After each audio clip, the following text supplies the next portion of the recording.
Chaver Bezrat Hashem. Hope everyone's doing well. The Zoom, the background is messed up. It's always been messed up for me. If someone knows how to fix it, and please, it says from one of Ramailik's WhatsApp stories, one must try even when matters seem impossible. And when one tries, Hashem will help him succeed. Bezrat Hashem, we should continue to try. The Kavod Shabbos Kodesh, 3 days until Shabbos, 10 until Pesach. We are just climbing through. We are trying to prepare as much as we can. Atfil b'shem kol Yisrael for Pesach u'uvim ben Yosef Asar Bracha Bas Yehudis Miriam Dodu v'Eschan Yocheved Yona Bas Basa Shir Bas Basa Sana Reuven Money and every neshama in Klal Yisrael. Yibona Sha'elam, grant us holy wisdom and intelligence. Let us always see all things in the light of the holy wisdom they contain, and so attach ourselves to you through everything in this world. Let us understand the constant messages and signals you send us to come closer to you. Bezrat Hashem, Tefillah b'Shem Kol Yisrael. Halacha l'maisa. I'm just going to plug in quickly.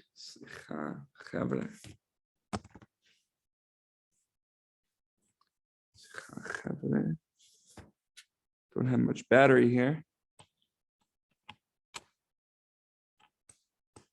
Halacha l'maisa. We are on the 7th halacha in Siman Aleph. I feel like we could chill now because just me and Hashem, Gavalt. One should protest. Oh, maybe we should just go weiter. Smara. One should protest against those who, while reciting supplications after the recital of Amados, conclude their supplication with, "Blessed are you, Hashem, who hears prayer," thus mentioning Hashem's name in vain. Rather, one should say, "Blessed is he who hears prayer," without mentioning the name of Hashem. To raid Zahav, end of Siman 131. Right, so we should look at the end of Siman 131. I don't have it bookmarked here. That's my bad. But it says here in the footnote, one may not recite blessings that were not instituted by the sages. Thus, this should be recited without Hashem's name. I don't know about you guys, but I have trouble with saying Hashem's name in vain. It's hard. It's mamish hard. Messing up with certain brachos, the whole thing. Start Hashem. Someone could explain to me this halacha. That'd be amazing. We're at Sichot 44. Yesterday we touched upon knowing our names, or talking about the significance of our names. And there's Mamash Sicha, which is the one after 43, which is literally what is a name, what's in a name. So the Rebbe often spoke about the importance of names.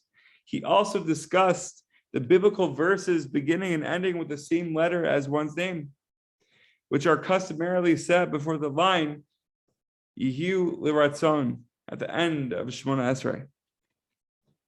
He once said that he could explain the mystical meaning of the names of all those standing around him, and he spoke most about Reb Shimon.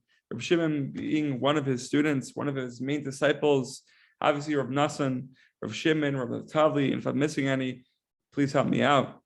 We have to read through fire and water again. He said, take the letters Shin, Mem, Ayin, Vav, Nun, which construct Shimon, and rearrange the letters. And then you have Avon Mash, right, which means away with sin. The Rebbe would not discuss this further. Reb Shimon was one of his favorite disciples, and the Rebbe said that this rearrangement literally described his essence. Like we spoke about yesterday with the Torah from the Baal Shem. how the parents have Ruach HaKodesh when naming their kid.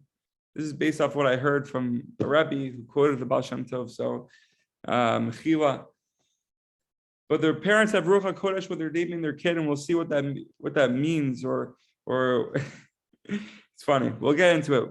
But anyways, we're trying to live our names, which is our essence, or maybe it could be the rearrangement, the combinations of the letters of our names, like we're seeing here.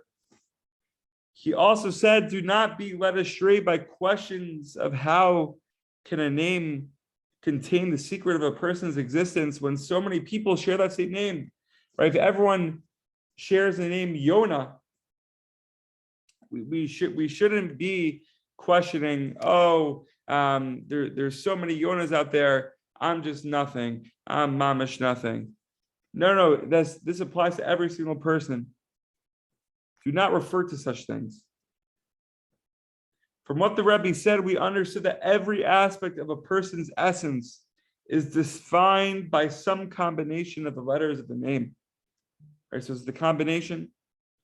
We also were able to realize that the Rebbe himself had complete knowledge of this. The Rebbe was able to do this to every single person from what we're seeing here. Right? Shimon is mentioned in the Sichot, but really every single person. But also, the Rebbe didn't discuss this further, so we have to keep that in mind. However, the Rebbe concludes by saying the permutation of letters can teach us great lessons. My teachings are very great, but where they involve these letter permutations, they're even greater. This is such a pella. I'm going to start rearranging my name right after this. Maybe not. But there's a lot in a name. There's mamash a lot. And Rabbi Rosenfeld comments in his notes, in his commentary from the Sichot, says that people take this very lightly, right? They take names very lightly, right? People could call you different names. People could call you nicknames, right? A lot of people call me Step. But that's taking the whole, what's in a name very lightly, the essence of a person, right? And the Arizal says, I never opened up an Eitz Chaim in my life. This is just what it says in the commentary. So I'm just a kli, I'm just a messenger, the whole thing. I know anything. Arizal says that in heaven, there's laughter, there's mamish laughter at the ceremony of selecting a name, right, from the parents, because the name chosen in heaven, and the end result will be that they will inject the name, right? They'll give the parents the thought that is wanted or decided in heaven, right, into the mastermind of the group, and that's the name the child will receive and will be given, right? So it's mamash from heaven.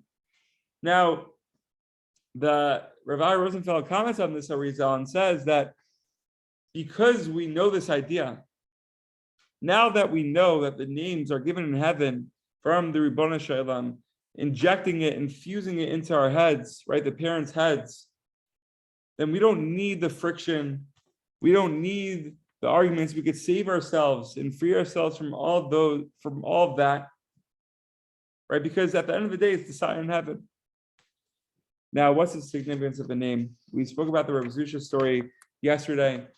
It's a very, very important and definitely applicable story that we should live with all of our lives, with all of our hearts. And I'm just going to end off with this. Later in the commentary of Rav Rosenfeld, he mentions the fact that there are going to be questions that we're going to be asked when we get to heaven. B'ezrat Hashem, Mei V'Esrim. Before that, Mashiach. The first question that will be thrown to us in heaven, that will be asked by the heavenly court, what is your name? What is your name? And the scariest thing is, right, and this is part of the story that we learned from Rav Zusha, there could be fear. It could be frightening all the way to the point where you could forget your name. Where you could forget your name.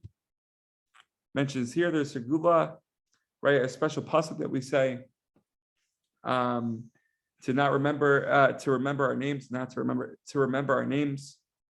but it's mamash going to be the first question. So we should end today with asking ourselves the question, how can we get closer to our essence?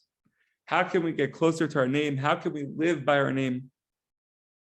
Mamash, we should daven for it. Start the Shem. Chaver, we should continue tomorrow. Health, happiness, and success. I'm sorry if this is a bit choppy, and I miss you guys.